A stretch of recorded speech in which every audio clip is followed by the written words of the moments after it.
Hey there, Mama. How is that New Year's resolution going? You too? Well, I have come to realize that I hate New Year's resolutions and I'm tossing them out the window. Let's talk about the 5 reasons that we totally fail at them and what we could do differently that would actually work. Welcome to Motherhood and ADHD. I'm your friend, Patricia Sung. My mission is to be a lighthouse for mothers with ADHD, helping you find your path to success by learning to appreciate your ADHD as an asset. I'm seeking to change the paradigm that ADHD means your life is doomed to be a hot mess. So I'm sharing strategies and encouraging you in your pursuit of happiness to love who you are every day of your ADHD life.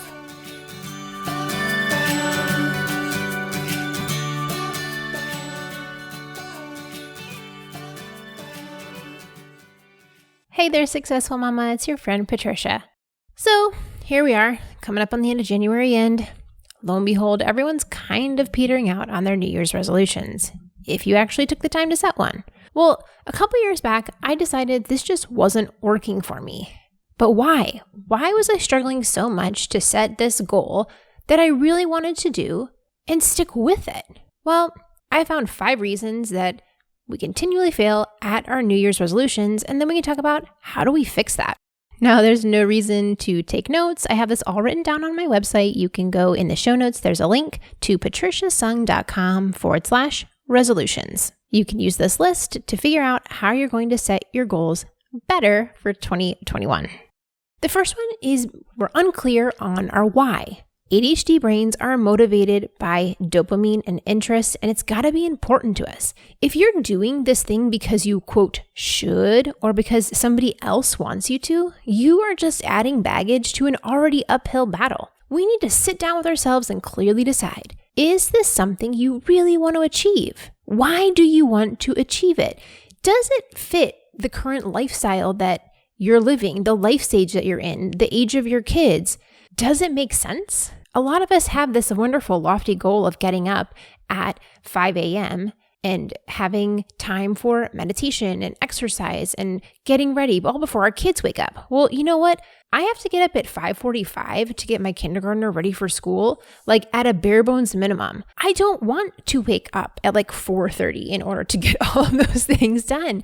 It doesn't make sense in the time of life that I am in right now. So I'm not going to do it. I will get up a little bit early in time to get dressed and have myself ready, but I'm not trying to add on a bunch of other junk that's cutting into my sleep time. Just not going to do it. Now, once I have this pattern established, and it's fairly decent. I mean, let's be honest here. We're a good 6 months into school and I'm finally getting the hang of this.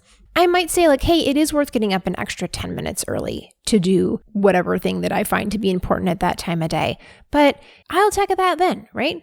Right now, that goal of getting up super extra early just isn't feasible for where I am. So I'm letting it go.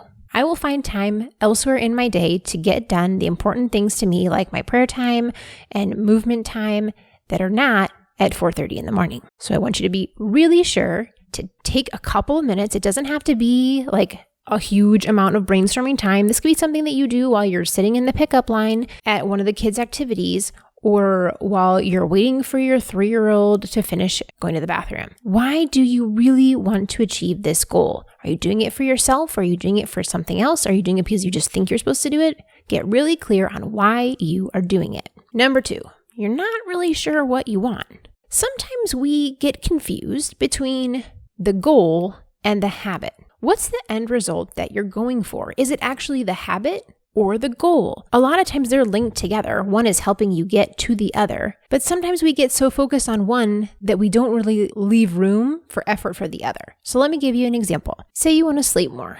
Every mom's dream. That's the goal, is to have more sleeping hours during the day. But the habit that you're trying to create is what? Are you trying to go to bed earlier? Are you trying to go to bed at a consistent time? Are you trying to get your kids to stay in bed longer so that you can sleep longer in the morning? What is the habit you are creating in order to get to the goal? We need to know where we're going to focus our energy in order to achieve the final result. It is also possible to achieve a goal without ever having established a better habit. And that means as soon as we decide that's not our focus anymore, that just goes right out the window. This is where you see people who are going for a weight goal. They, instead of establishing healthy habits to get to that goal, their goal is just to lose that 10 pounds. And as soon as they go back to eating like they normally do, well, there goes their 10 pounds right back on their body. We want to focus in on where are we putting our effort. Our next problem is we measure up against unrealistic expectations. A lot of times our ruler of success is perfection. Did we go to the gym every day? Did we eat healthy at every meal? Instead of measuring by, are we improving? Are we making progress? Are we making steps in the right direction? Are we changing the way that we function day to day in order to get where we want to be? We think one failure equals total failure. Instead, we can view it as an experiment. I'm trying this. We'll see how it goes. Ooh, well, that didn't work.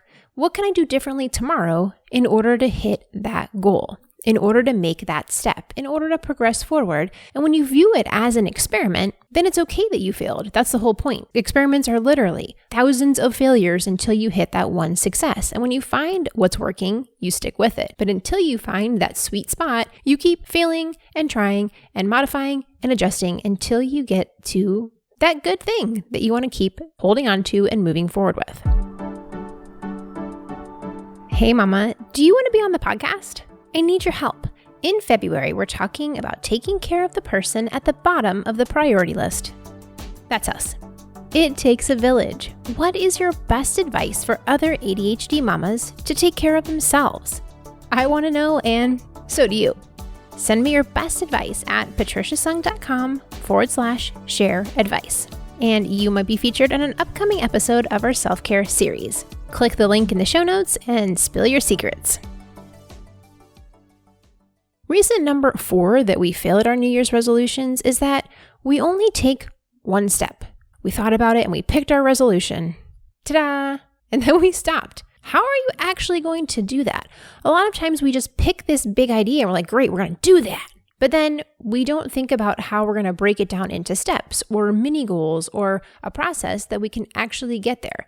We want to look at the SMART model for our goals. And SMART stands for specific, measurable, attainable, relevant, and time-based. Especially for us with ADHD, we need to stop and take time to walk through those big goals and put them into little pieces and make them small steps and put the specifics in there so that we know what the next step is, because if we don't know what the next step is, we get overwhelmed, we get stuck, and then we just don't move. We need to be able to see our progress, so that measurable, like, okay, how do I know that I'm making progress here? What are my benchmarks to be like, okay, cool, I got it. Like, is the goal just to eat one healthy meal a day? Is the goal to go to sleep 10 minutes earlier than yesterday? How do you know if you're being successful? And also, how are you going to stay on top of that day after day after day? What reminders are you putting in place? What alarms, what timers, what accountability partners, what are you doing that's going to remind you that you are trying to get to this goal? Are you writing it on the mirror in your bathroom? How are you going to see that every day so that you're like, oh yeah, I was going to do that today. What is your next step? Have that ready to go. And our 5th reason that we just keep failing at our New Year's resolutions is that we try to do it alone. It is really scary to admit a big goal out loud because it opens up for ridicule or criticism or failure. That's really hard.